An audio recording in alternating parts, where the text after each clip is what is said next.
Boa noite, pessoal. Dia 12 de setembro, tudo bem? Como vocês estão? Graças a Deus, estamos todos bem.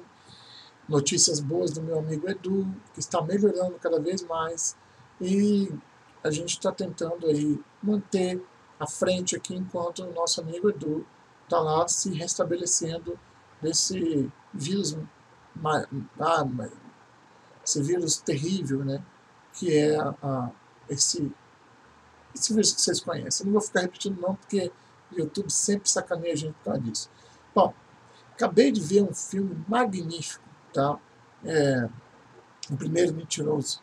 E olhando esse filme, né, o inventor da mentira, o primeiro mentiroso, tradição livre, né, ele mostra uma coisa muito interessante para nós, que é aquilo que é verdade ou aquilo que é mentira, quando mentir, quando falar a verdade, porque a gente tenta aqui no canal, por exemplo, falar a verdade, as pessoas não gostam. Elas preferem ver as mentiras, tipo, está acontecendo uma revolução agora, nossa, todos nós vamos ter que ser responsáveis por alguma coisa. Mas não é exatamente isso que está acontecendo, muito pelo contrário. Esse 11 de setembro passado foi muito tranquilo, foi um período, e hoje, 12 de setembro, está sendo um dia, vamos dizer assim, magnífico. Nós estamos sofrendo aí mudanças terrivelmente boas para o Brasil, e nós vamos ter que nos acostumar a ter boas notícias daqui para frente. E as pessoas estão querendo que as notícias sejam ruins, coisa que não está acontecendo. As notícias estão sendo boas e não notícias ruins. E para quem não entende o que é o Rio Grande do Sul, eu vou colocar para vocês aqui uma participação do nosso grande vice-presidente da República, né, numa música caudilha, que é sobre o Alegrete, né?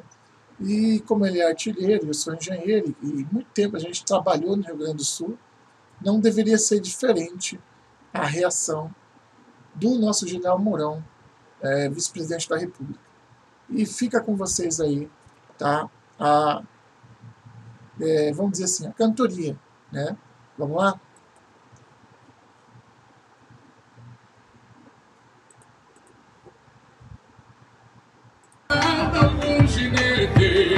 E ouvirás toque de gaita e violão. Pra quem chega de Rosário ao fim da tarde, ou quem vem de Uruguaiana de manhã, tem um sol como uma brasa cai na arde, mergulhadas do Vivirato. Todo mundo canta junto aí, ó. Ouve o canto gaúcho e brasileiro.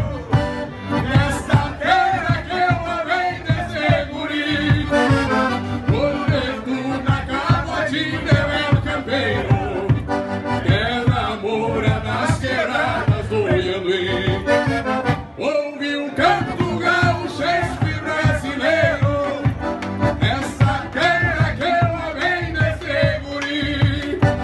Flor de tuna, cavatinho de belo campeiro, bela hora nas quebradas do Ianguí. Vamos fazer aqui um improviso agora no shot assim, ó, com aquela velha querência amarela.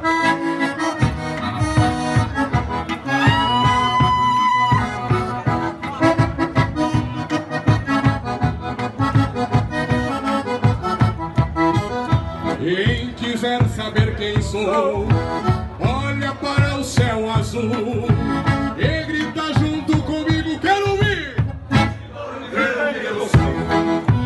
O lenço me identifica, olha a minha procedência.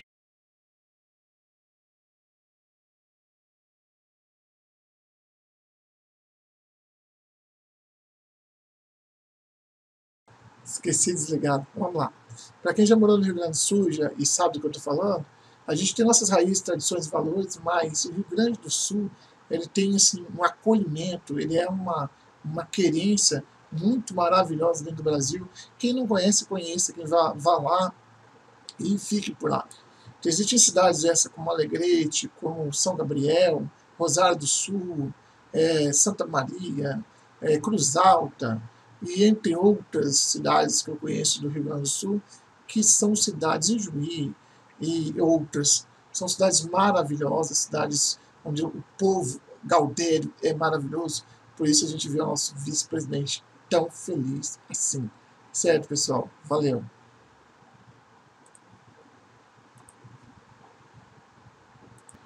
Bueno, pessoal, olha só essa matéria aí. O supermercado tem 5 dias para explicar alta nos preços dos alimentos. As multas podem passar de 10 milhões de reais. O presidente está certíssimo. Tá? Por quê? Por que está certo?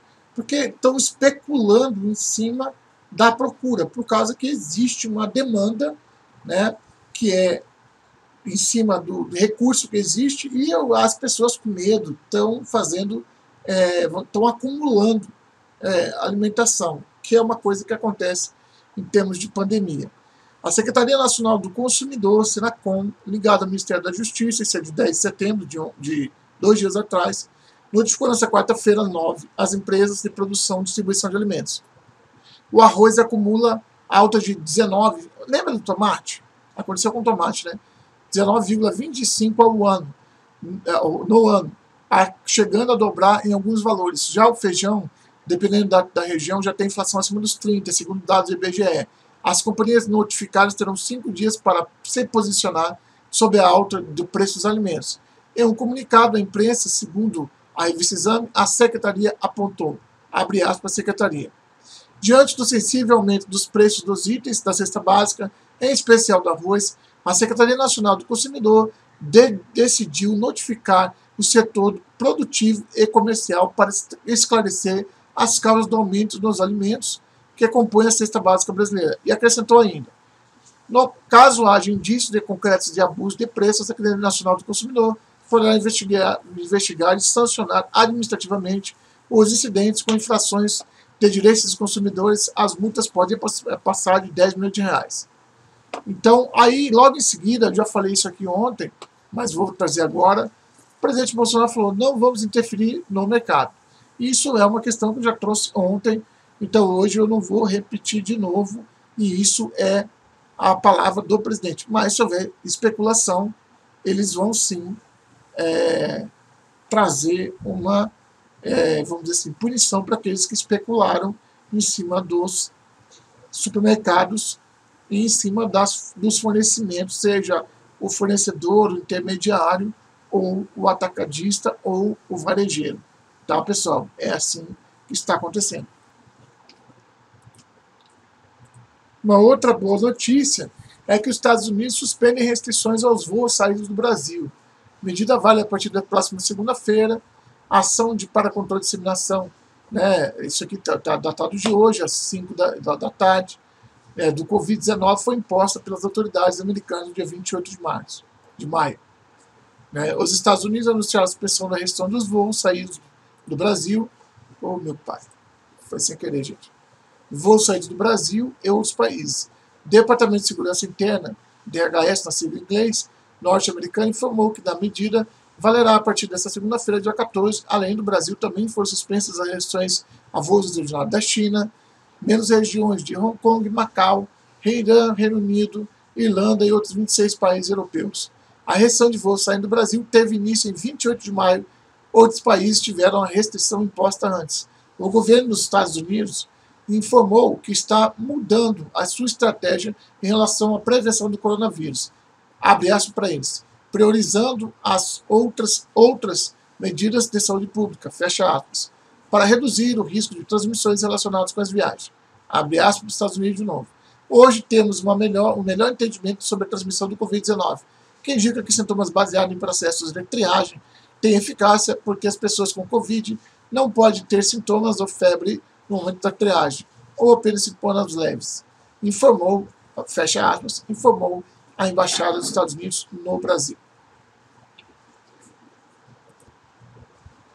Ainda sobre o assunto em tela, sobre o STF, Barroso, grande líder da oposição. Como está em um mundinho onde ninguém é capaz de lhe alertar sobre o despropósito de declarar que o Brasil vive uma ditadura, o ministro vai em frente. Olha só.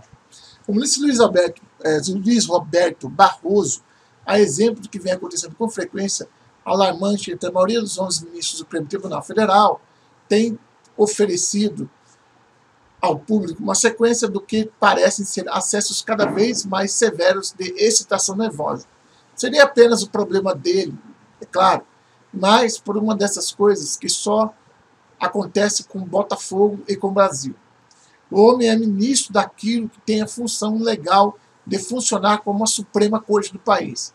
Nada mais, na verdade, para um tribunal presidido até esta semana por um cidadão que foi reprovado 2 vezes no concurso público para juiz e recebeu uma mesada de 100 mil da mulher, advogada, e escreve decisões num português tão ruim, mas tão ruim, que nem pode receber nota.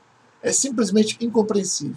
Mas uma calamidade não diminui o tamanho pelo fato de ser acompanhada por outra. Barroso, dos tempos para cá, resolveu dar um notável upgrade, como se diz nos teores da ruindade desenvolvidos até agora pelos colegas osso.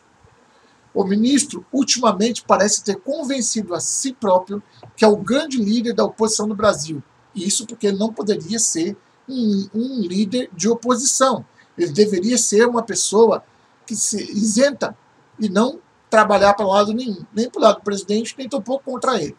E como vive 100% selado dentro de um mundinho onde ninguém é capaz de lhe alertar, progressista, de esquerda, antagônico, né? Como tem um antagonista no Brasil, acho que ele deve ser até colunista, antagonista, sei lá, não sei, poderia ser, né? Se não é, poderia. Sob o perfeito despropósito de achar uma coisa dessas, ele vai em frente. Por que não? Barroso é terrivelmente levado a sério pela mídia, pelo presidente do Senado, Davi Alcolumbre, e por outros colossos da nossa vida política, intelectual e, abre aspas, civilizada, fecha aspas. É natural que acredite, como o galo Chantecler, da fábula de Rostand, né, que o sol só nasce porque ele, o galo, canta. Né? Seu mais recente manifesto à nação e ao mundo foi também um dos mais esquisitos do seu repertório. Falando no inglês, cujo Berlitz, mal concluído, naquele sotaque brasileiro que tenta imitar o que imagina ser a pronúncia americana, em um vídeo do Instituto Fernando Henrique para uma plateia estrangeira, Barroso revelou que o Brasil vive numa dictatorship, que o presidente Jair Bolsonaro é a favor da tortura e outros prodígios da mesma natureza. Levou meia hora para falar esse dictatorship. Assim mesmo, sílaba por sílaba, quis parecer um tipo cosmopolita que acabou apenas cômico. Como assim ditadura? Para levar a sério por mais de 5 minutos, a acusação do ministro seria preciso que ele demonstrasse com base em algum fato objetivo porque o Brasil seria uma ditadura. Então, quais os atos contra a democracia, as leis, abre aspas, e as instituições, fecha aspas, praticadas por Bolsonaro ou membros do governo? Em que data? Em que ato antidemocrático? Qual? Quando? E decreto? Algum decreto presidencial contra a democracia? Houve algum episódio em 20 meses de governo em que o presidente da República deixasse de cumprir alguma ordem da Justiça ou qualquer determinação legal, inclusive do Congresso Nacional? Talvez nenhum outro governo na história do Brasil tenha sido tão atacado pela imprensa como o de Bolsonaro. Começou a apanhar antes mesmo de tomar posse e não parou até hoje. Durante esse tempo todo, não houve nenhuma tentativa de censura, aberta ou disfarçada, contra qualquer órgão de comunicação. Nenhum jornalista brasileiro ou estrangeiro foi incomodado até hoje, tirando os que o STF prendeu. Né? Não quis, o ex-presidente Lula, a título de comparação, quis expulsar isso, e não sei se expulsou, mas tentou expulsar um correspondente americano que deu a entender que o artigo dele era bêbado. Só não expulsou porque não conseguiu.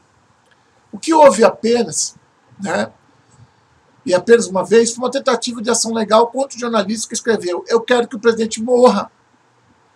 Abri aspas para ele, né? Eu quero que o presidente morra. Mas e daí?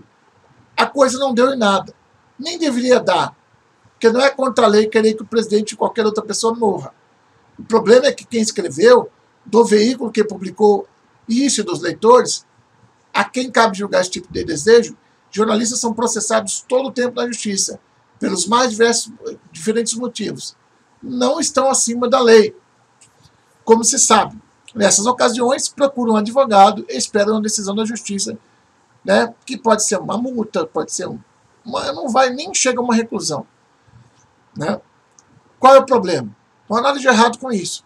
Em compensação, Barroso despacha a poucos metros do ministro Alexandre de Moraes, o que já censurou a digital revista Crozoé, né? Proibiu que jornalistas de direita escrevessem ou falassem nas redes sociais, caçou perfis no Twitter, meteu a Polícia Federal em cima deles, apreendeu celulares, mandou depor o diabo. Esse mesmo ministro conduz há 1 ano e meio inquérito absolutamente ilegal contra quem ele considera seus divulgadores de notícias falsas. Quem é o assessor da imprensa nessa história? Bolsonaro ou o STF? Jair Bolsonaro pode ser um presidente ótimo, bom, médio, ruim ou até péssimo, dependendo do lado que você está. Lula e Luciano Huck acham que ele é péssimo. General Heleno e Luciano Hang acham que ele é ótimo. O que ele não é, com certeza, é um ditador. Não existe nenhum ditador que tenha sido eleito para o cargo por 58 milhões de votos em eleições livres, universais, democráticas, que eles mesmos de esquerdas reconhecem que essas eleições foram unânimes. Tá? Bolsonaro sofreu durante a campanha o que Barroso está dizendo. E, no fundo, ele está dizendo só isso, nada mais, que é o que o presidente é antidemocrático porque elogia o regime militar. Eu não posso dizer que o regime militar foi ruim. Muito bom, senão já era comunismo até hoje. Tá? O que Barroso sugere é que se faça a eles. A propósito, Bolsonaro chegou a fazer 10% dos elogios desesperados que o jornal Globo fez ao golpe militar ou ao regime que saiu dele. Fabulosa demonstração ao repúdio do comunismo, dizia a manchete na edição 3 de abril de 1964 de O Globo. Durante os 49 anos seguintes, as organizações Globos continuam dizendo basicamente a mesma coisa, até que em agosto de 2013, quando Lula subiu, né, resolveram pedir desculpas por terem escrito o que escreveram. Mas quem disse isso? Foram eles e não o presidente. Porque o ministro não vai reclamar com a Globo. Não vai, porque o seu interesse não é determinar quem foi contra ou a favor de coisa nenhuma, e sim aparecer como principal condutor da resistência democrática no Brasil. É duvidoso que seus colegas de STF, onde o nível de estima é mútua, é um dos mais baixos que se pode encontrar entre 11 pessoas diferentes, concordem com a avaliação de que o líder Barroso, faz de si mesmo. O Supremo notoriamente é um lugar de muito chefe e pouco índio. Mas ficar contra o governo hoje em dia é o que se chama de um grande career opportunity. Né? Como diria o próprio ministro num dos seus sermões em inglês. Eu não falo inglês, viu, pessoal? Antes de lançar a sua proclamação pró-democracia, Barroso já tinha se juntado um pouco depois dos outros ao bloco dos Unidos do Genocídio, formado no STF, para denunciar Bolsonaro pelas misérias do Covid-19, numa tentativa de resultado ainda incerto para esconder a responsabilidade dos próprios ministros na decisão de entregar às autoridades locais todo o combate à epidemia.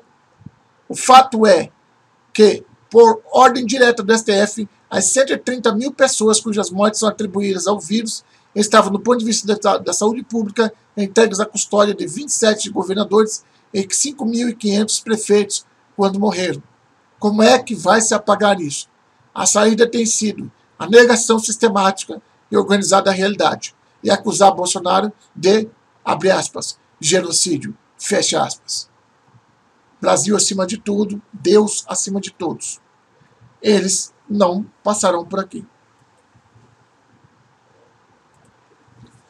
Quando nós observamos o que acontece assim, quanto mais, né, a gente vai vendo o que é o Brasil.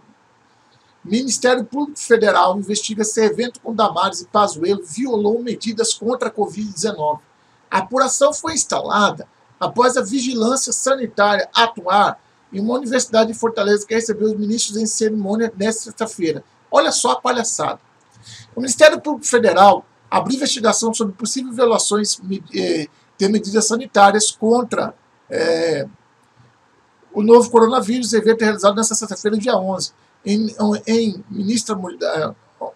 Fortaleza, Ceará, com a presença do Ministério Interino da Saúde, que é o Ministério, se fala Ministério Interino, é a puta da casa do chapéu, entendeu?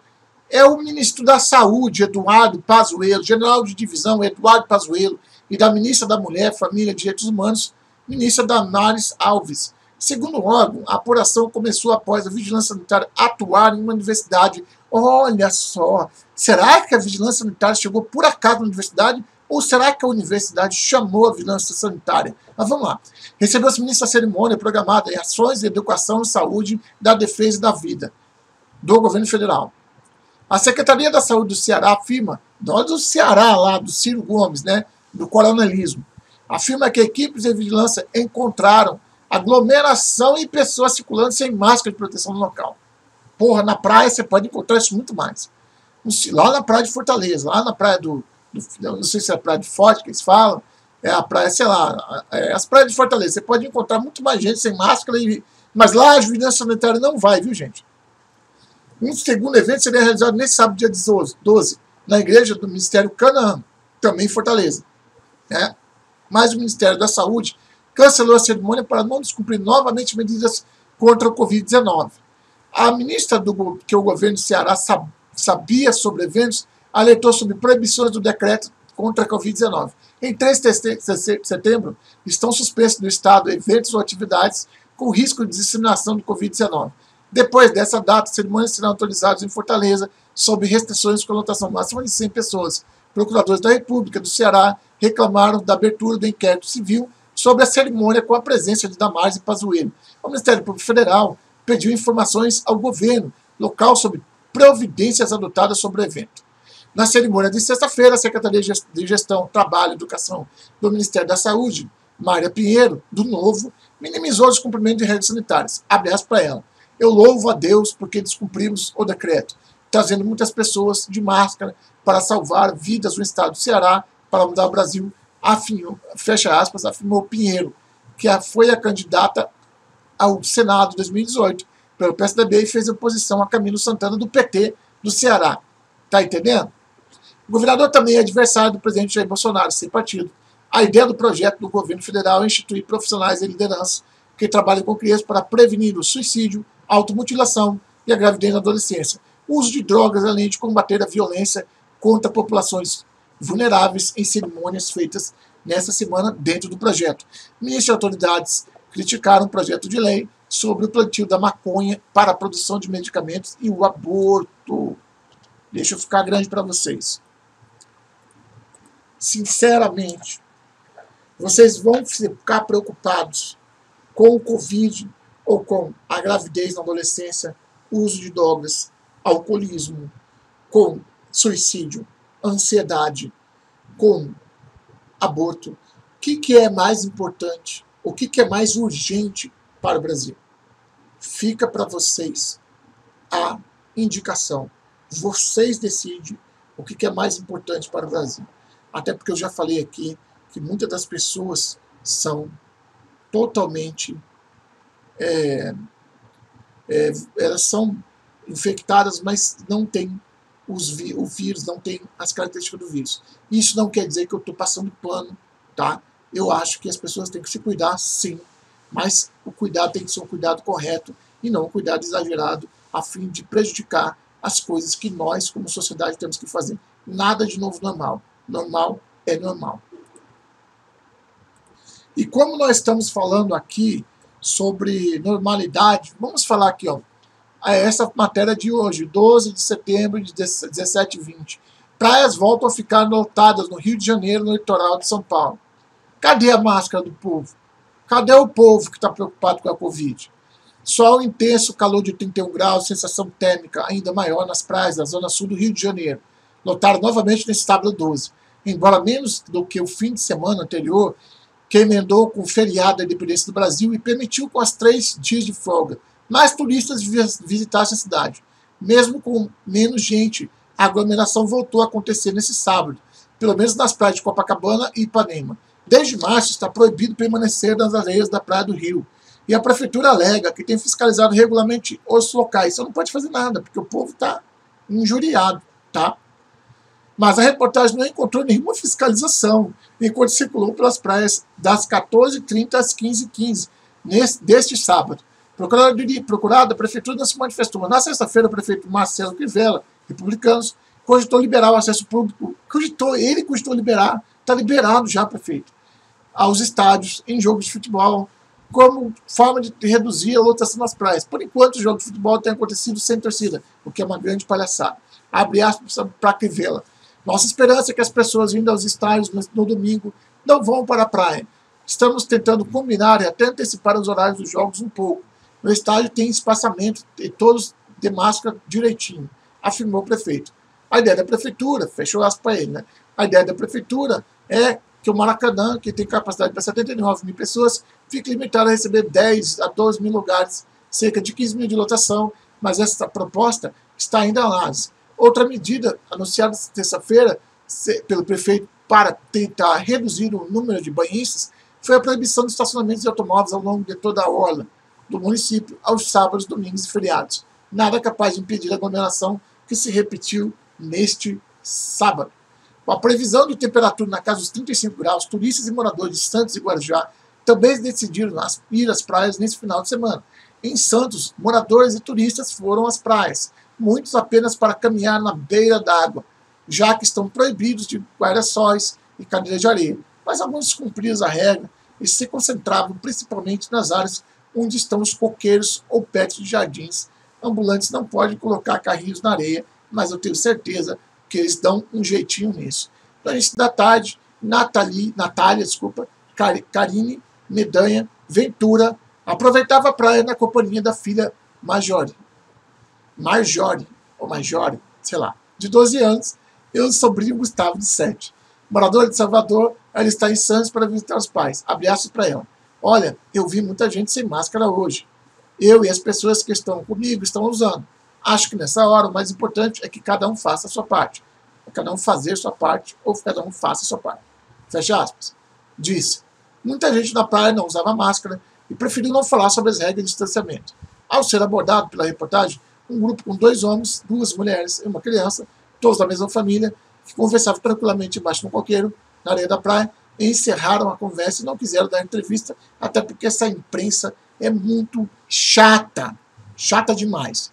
A Prefeitura de Santos informou que, durante a manhã desse sábado, a Guarda Civil Municipal realizou 898 abordagens na orla da praia, sendo 391 relacionadas para o uso obrigatório da máscara, 501 a respeito do uso da faixa de areia e 6 referentes à presença de animais cães na praia.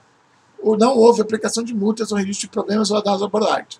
No Guarujá, na praia de Pitangueiras, guarda-sóis e grupos dominavam a faixa de areia e pouca gente usava máscara. A Prefeitura informou que os fiscais percorreram as principais praias para verificar possíveis irregularidades.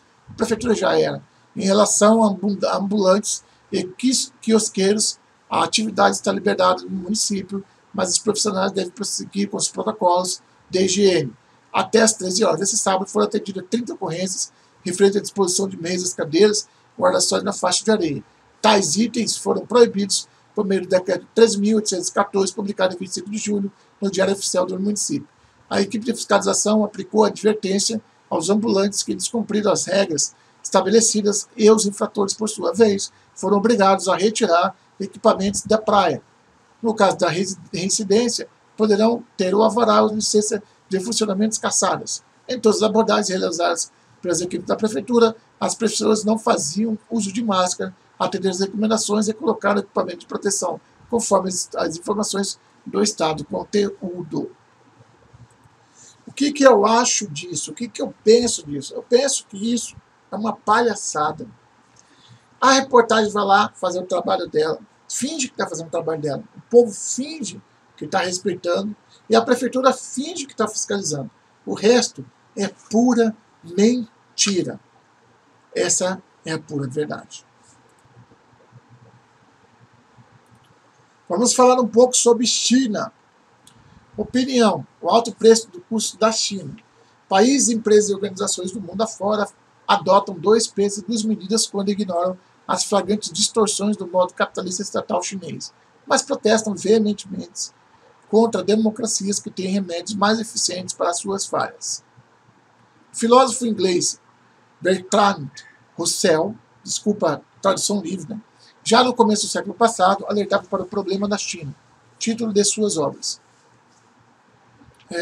Com uma visão bastante favorável ao país face à distância e à sua orientação ideológica de viés socialista, Russell teve seus erros e acertos, os quais pude constatar com a vantagem de quem leu os 100 anos depois.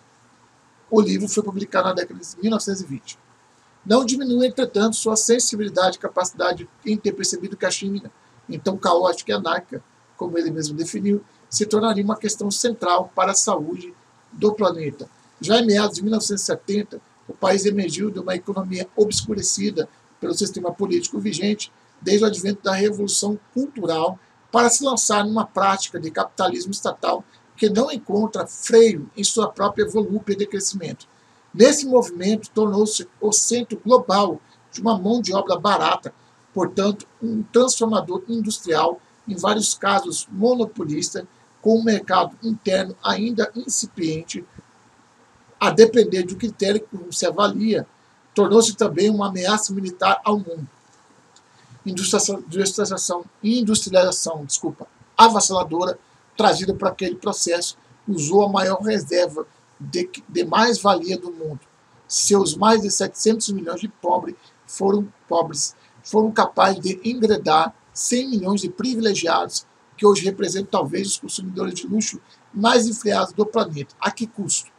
Perguntam-se vozes cada vez mais agudas. Isso que o Partido Chinês é igualitário, né?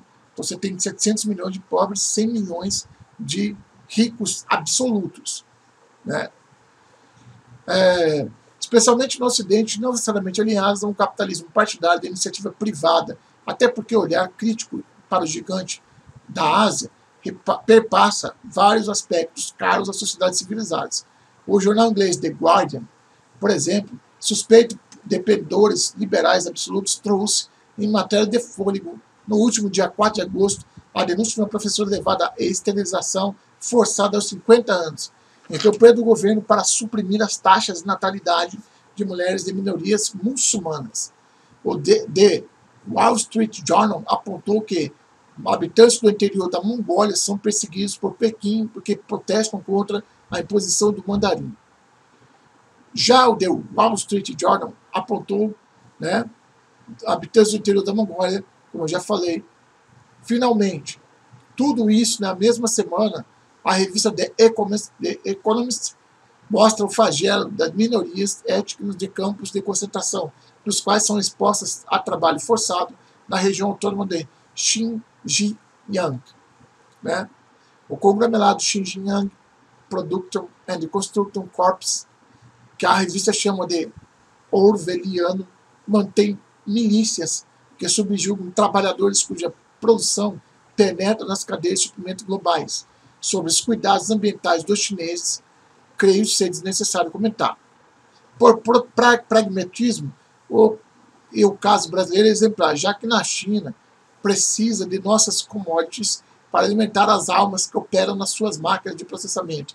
Países, empresas e organizações mundo afora adotam dois pesos e duas medidas quando ignoram as flagrantes distorções do modo capitalista estatal chinês, mas protestam veementemente contra democracias que têm remédios mais eficientes para suas falhas nessas esferas que precisam ser, sim, criticadas.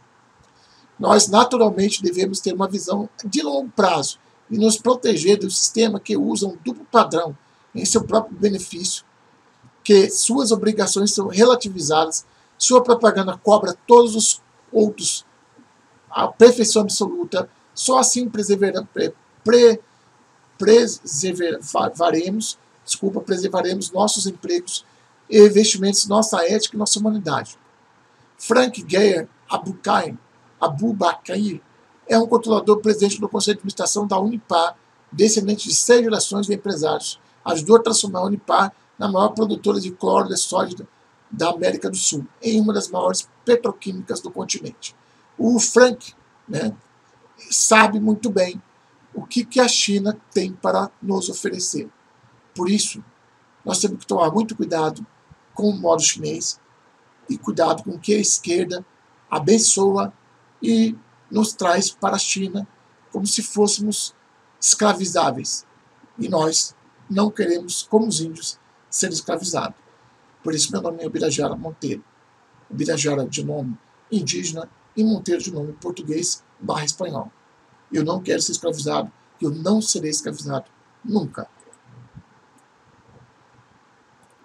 Como não é de se fazer vamos dizer assim, alguma mostra na coronha, como a gente fala no meio militar, ou seja, não é assim de se alertar, caso Fidelis. Justiça mantém prisão de filho biológico da deputada.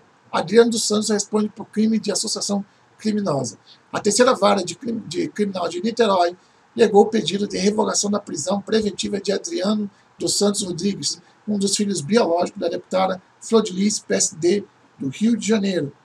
Acusada de ser mandante do assassinato do marido, o pastor Anderson do Carmo, em junho de 2019, em Niterói, região metropolitana do Rio de Janeiro, preso no complexo do Jericinó, da zona oeste do Rio de Janeiro, ele foi denunciado por ter participado da fraude, deu uma carta mudando a versão sobre o assassinato do pastor Anderson do Carmo e responde pelos crimes de associação criminosa, uso de documento falso e falsidade ideológica. Segundo a decisão da juíza Neares dos Santos Acre, abre aspas para ela, Adriano, a princípio, optou por se envolver na trama para ocultar a verdade sobre o crime de homicídio consumado que vitimou o pastor Anderson, criando óbices à investigação e ainda em curso ao trâmite regular dos processos criminais já iniciados anteriormente em face aos réus Flávio e Lucas, irmão de Adriano. De acordo com a magistrada, a prisão preventiva de Adriano, abre aspas para ela, preferencialmente em unidade carcerária diversa dos correios, é imprescindível para a garantia da instrução criminal, que é todo o processo criminal, de modo a impedir que haja qualquer tentativa de obstrução da justiça, ao menos até findar a fase instrutória, fecha aspas, juíza. Na mesma decisão, a juíza também negou a revogação da prisão de Andréa Santos Maia, esposa do ex-policial Marcos Siqueira, que esteve preso na mesma cela que Flávio e Lucas. Segundo a denúncia, Andréa, que estava autorizada a visitar o marido, teria atuado com Flodelice em todas as etapas da falsificação da carta, inclusive mediante pagamento. Ela responde pelos crimes de associação criminosa e uso de documento falso. Cada dia mais, nós percebemos a monstruosidade que é esse fato que está ocorrendo, o que ocorreu, e a apuração dessa morte do pastor. Será que esse pastor encontrou a paz na sua morte? Não sei dizer, mas que ele estava muito mal cercado de pessoas, ele estava com certeza. Será que o Toffin saiu da nossa vida? Será que o Toffin ainda está por aí? Vamos ver. Vamos ouvir aqui o que tem essa apuração da PGR aponta relações particulares entre Toffoli e Odebrecht, diz a revista. Segundo a Crossway, o empreiteiro Marcelo Odebrecht afirmou que, abre aspas, o amigo do meu pai, fecha aspas, faz referência a Dias Toffoli.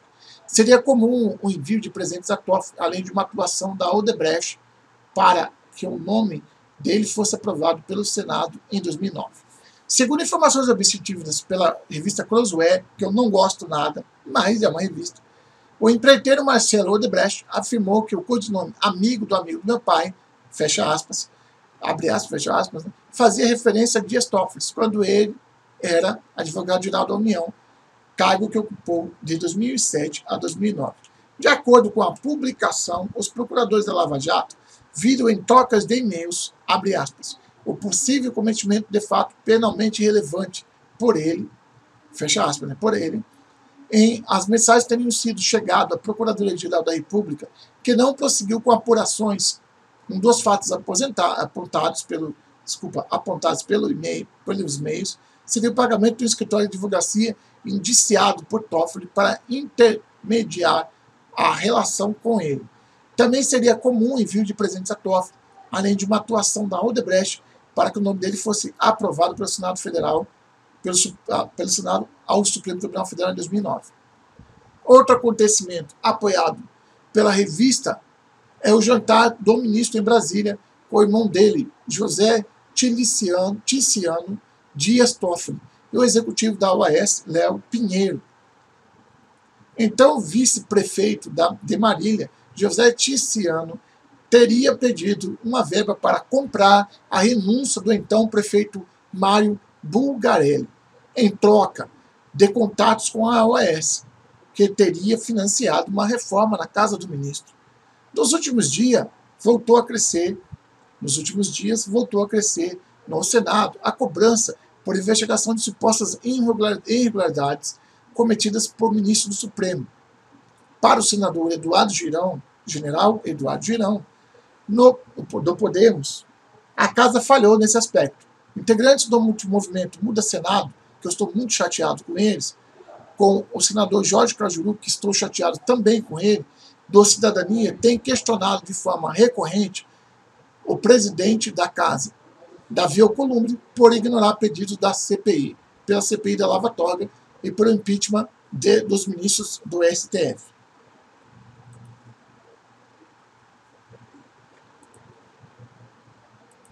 Será que agora que o ministro Toffoli perdeu a presidência do STF, ele vira um ministro mais enfraquecido? Será que o ministro Luiz Fux, presidente atual do STF, vai autorizar ou vai fomentar uma investigação de um dos maiores contendores, de um dos maiores inimigos do presidente Jair Messias Bolsonaro?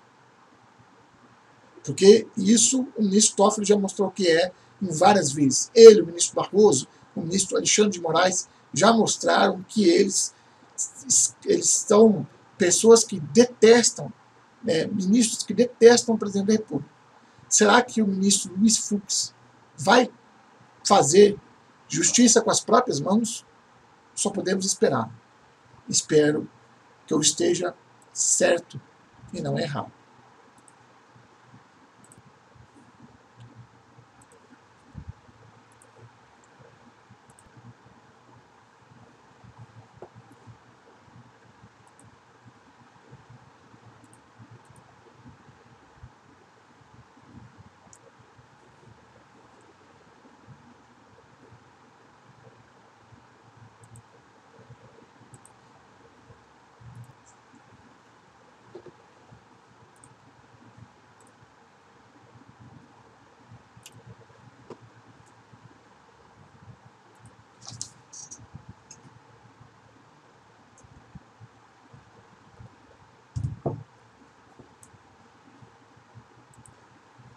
O presidente Bolsonaro, no dia 11, sexta-feira, falou o seguinte: o otimista Bolsonaro vê o Brasil vencendo a pandemia.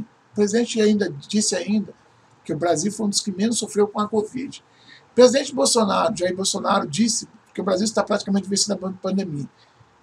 Afirmou nesta sexta-feira, dia 11, a observação foi feita durante a visita do presidente à cidade de São Desidério, na Bahia, onde o governo realiza a obra de uma ferrovia que vai ligar Porto de Ilhéus, no sul do estado, ao Tocantins. Estamos praticamente vencendo a pandemia. O governo fez tudo que os efeitos negativos da mesma fossem minimizados, quer seja com o auxílio emergencial, que atingiu 65 milhões de pessoas no Brasil, quer seja com estímulos a micro, pequenas empresas, com créditos, quer seja investindo também massivamente na questão de meios e recursos para que os governadores e prefeitos não faltassem, junto à saúde, avaliou o presidente. Bolsonaro também aproveitou o breve discurso para criticar a cobertura da imprensa durante a pandemia. Segundo ele, a mídia brasileira não noticiou, abre aspas, foi um dos maiores países, foi um dos países que menos sofreu com a pandemia, fecha aspas. Já começa a aparecer, em especial na mídia, lá fora, porque daqui é difícil aparecer boa notícia, que o Brasil foi um dos que menos sofreu com a pandemia, dadas as medidas tomadas pelo governo federal. Finalizou. Tendência de queda. O Brasil vem apresentando uma expressiva tendência de queda na média móvel das mortes pelo Covid-19. O balanço mais recente, dessa quinta-feira, dia 10, apontou que o Brasil tem média diária de 692 mortes, número abaixo da média de 1.000 mortes que vinha sendo registrada desde o início de agosto.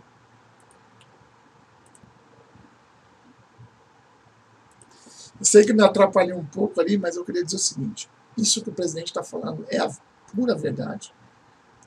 Não é mentira. O que o presidente está falando é que o Brasil foi muito pouco atacado pela pandemia, não porque as pessoas que morreram foram poucas.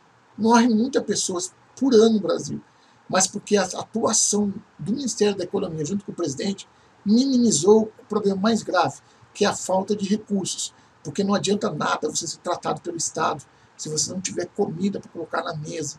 E isso nenhum hospital vai colocar para você, no máximo para o seu acompanhante, né, durante a sua estadia no hospital. Portanto, os que estão na sua casa, aqueles que têm que comer todo dia, aqueles que vivem do seu trabalho, foram salvos sim pela ajuda emergencial. E aqueles que não receberam essa ajuda é porque não precisaram dela. E essa é a verdade.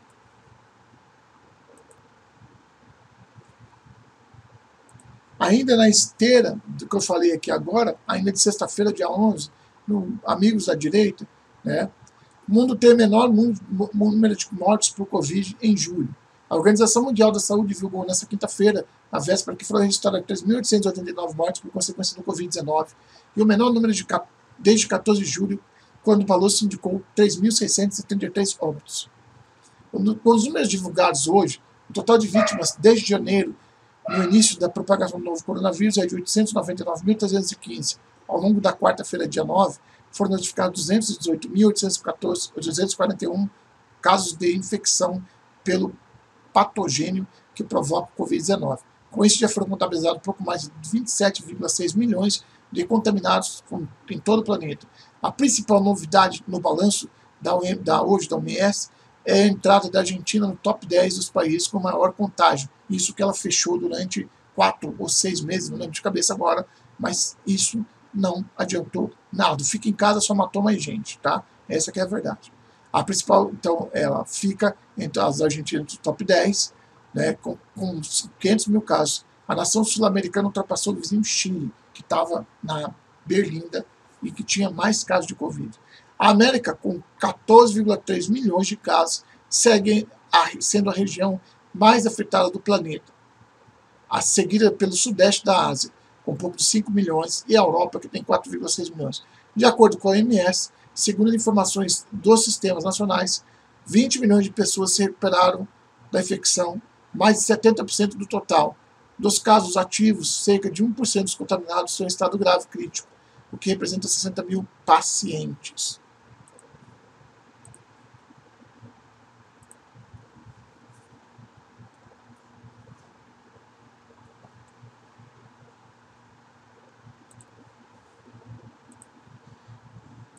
E isso aqui é uma coisa muito absurda. Olha só. Alemanha. Obrigatoriedade de uso de máscaras é questionada após menina de 13 anos desmaiar em um ônibus escolar e morrer. Uma garota de 13 anos desmaiou na Alemanha em um ônibus escolar e morreu no hospital. Alguns temem que sua máscara obrigatória possa ter causado essa tragédia. A estudante desmaiou no ônibus escolar na tarde de segunda-feira, dia 7, e morreu pouco depois, de acordo com a polícia. Houve uma emergência médica no ônibus em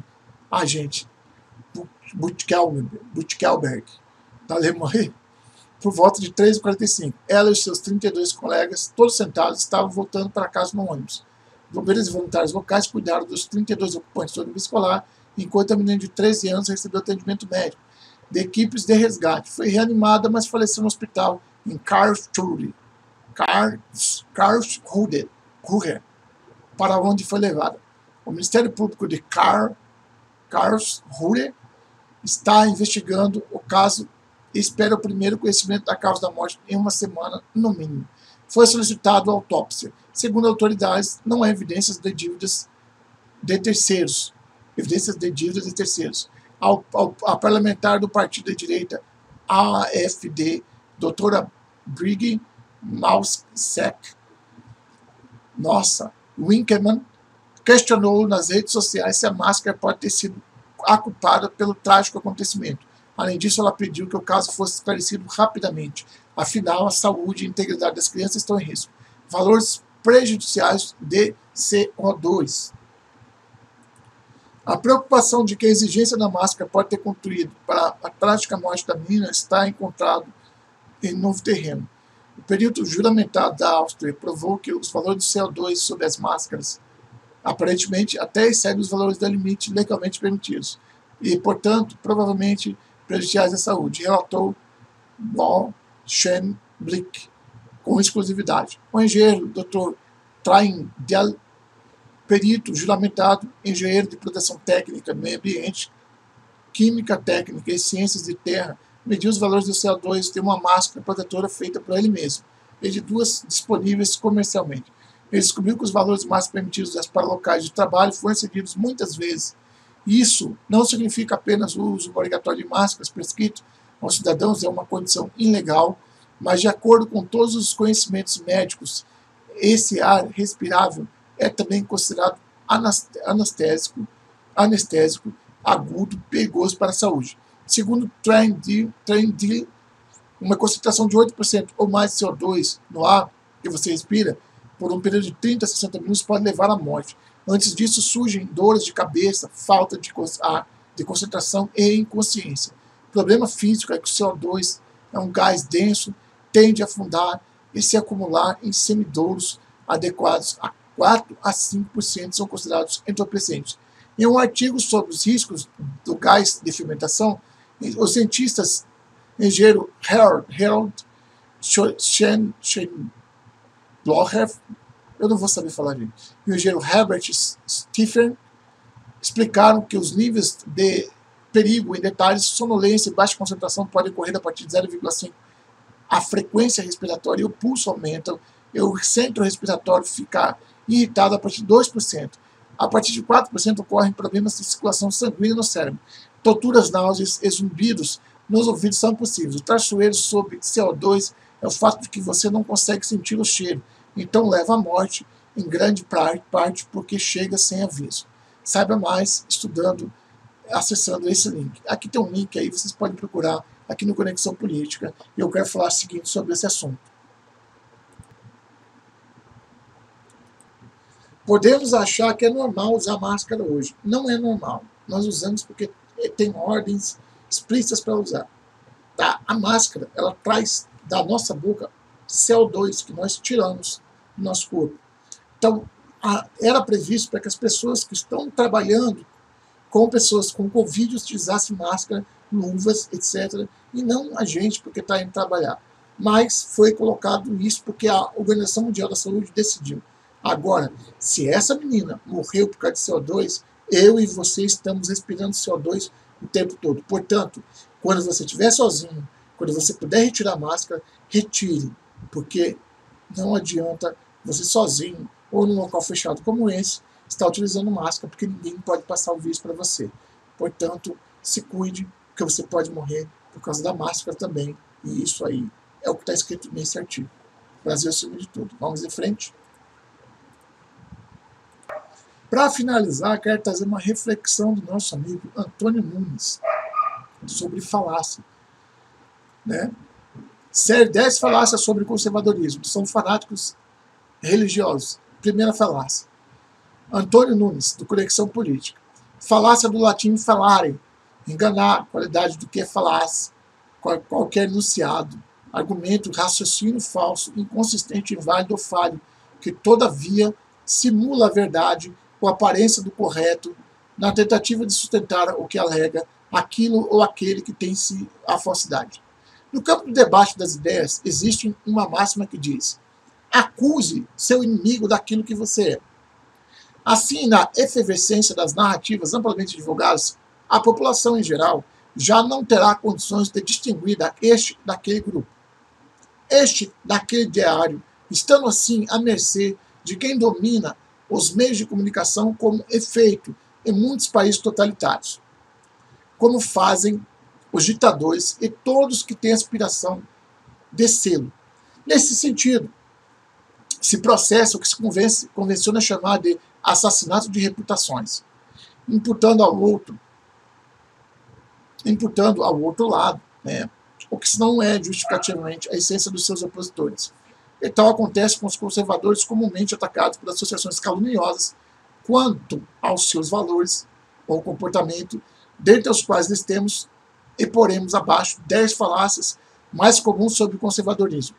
Bom, mas a priori, convém explicar quem é o indivíduo conservador, seus valores, modo de pensar, de agir, e em seguida refutarmos de modo inconteste cada dessas falácias. Em termos simples, o conservador é, abre aspas, aquele indivíduo que deseja preservar aquilo que ama, fecha aspas, sobretudo a liberdade, a pátria, a família. Isso aí é claro e certo.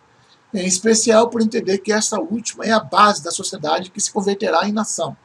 Assim, destruindo-se aquela que jamais se alcançará. Esta, em suas expectativas de respeito ao próximo, de justiça, de igualdade, de prosperidade, que são princípios que devem caminhar lado a lado. O conservador preza pela liberdade, ampla, geral e restrita, a qual deve ser somente limitada pela responsabilidade consigo mesmo e com os demais. A minha liberdade acaba quando a sua começa, de modo recíproco.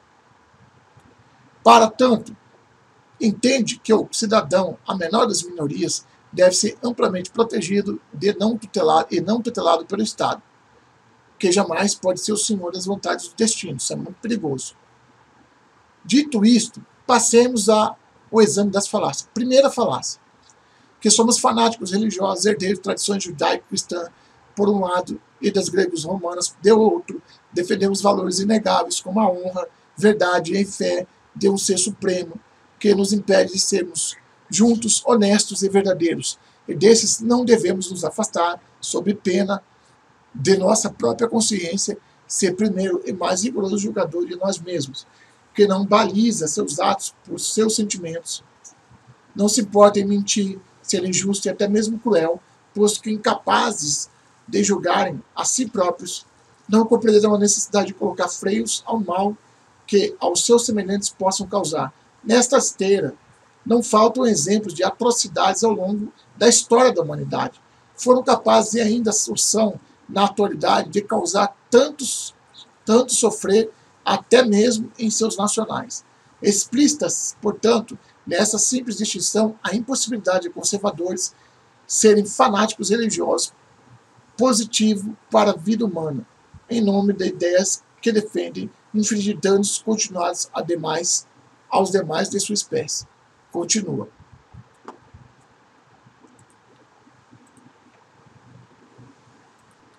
O que nós sabemos de verdade é que nós não somos fanáticos religiosos, nem tão poucos estamos trabalhando para sermos.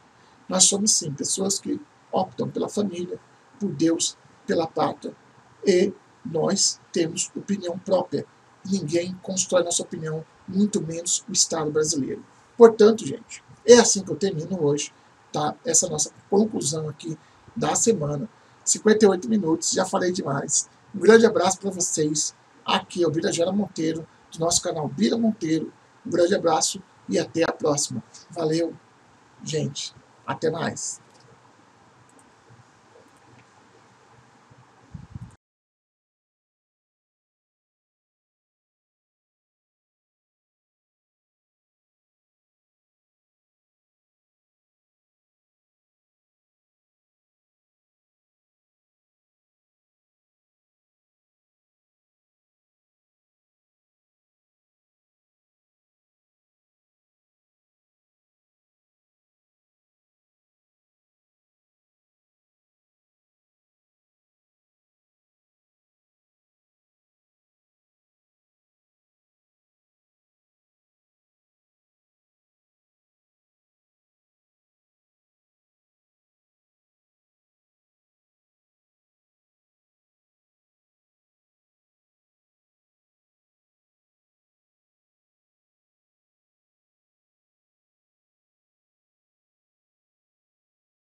pela estrada algum ginete e ouvirás toque de gaita e de violão. Pra quem chega de Rosário ao fim da tarde, ou quem vem de Uruguaiana de manhã, tem um sol como uma brasa cai na arde, mergulhadas do Virato. Todo mundo canta junto aí, ó. Ouve o canto gaúcho e brasileiro, nesta terra que eu amei desse guri, por dentro da cabotinha de velho campeiro, terra moura nas quebradas do Ianduí. Ouve o canto gaúcho e brasileiro, essa terra que eu amei desse guri, por dentro da cabotinha de velho campeiro, terra moura nas quebradas do Ianduí. Vamos fazer aqui um improviso agora no shot assim, ó, aquela velha querência amarela.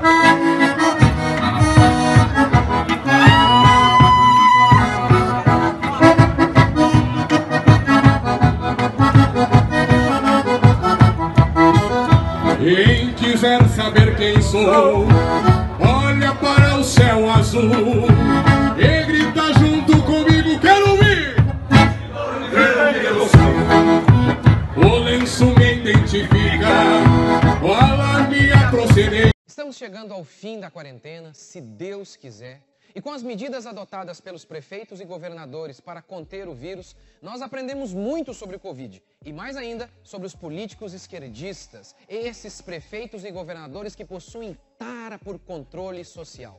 Ou eles são muito burros, ou eles são muito canalhas. Pois vejam as medidas que eles adotaram. Em muitas cidades, houve toque de recolher. Ou seja, o vírus tem horário para circular. De acordo com a ciência, você pode se aglomerar no banco, se aglomerar no mercado, se aglomerar no metrô.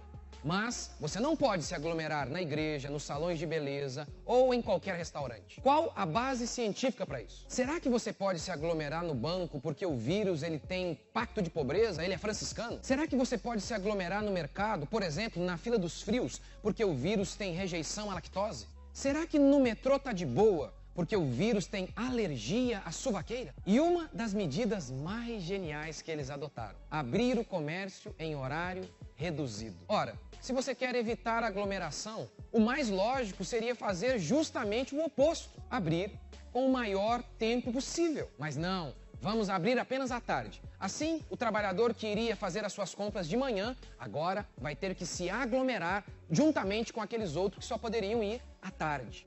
E durante a quarentena a gente também teve um festival de hipocrisia. Teve artistinha da Globo, jornalista da Globo dizendo fique em casa, no mesmo instante em que ele saía para fazer Cooper. Teve gente como o governador Dória abrindo academia para 1.500 funcionários públicos, enquanto ele mantinha o decreto que proibia a abertura de academias em todo o estado. Porque você sabe, somos todos iguais, mas alguns funcionários públicos são mais iguais do que os outros. E a quantidade de pessoas que perderam a vida com outras doenças, mas foram atestadas com Covid. Eu mesmo participei de um enterro com apenas 5 pessoas. Como a pessoa foi atestada com Covid, o caixão chegou e foi direto para a vala. Não teve nem velório. O próprio médico havia dito que não era Covid, mas estava lá na certidão de óbito que eu vi: Covid. E assim, esses canalhas, como se não bastasse retirar o nosso direito de ir e vir, o direito mais digno que um ser humano possui, o direito de trabalhar, como se não bastasse arrancar todos os nossos direitos, eles arrancaram até o nosso direito de chorar os nossos mortos. Agora a pergunta: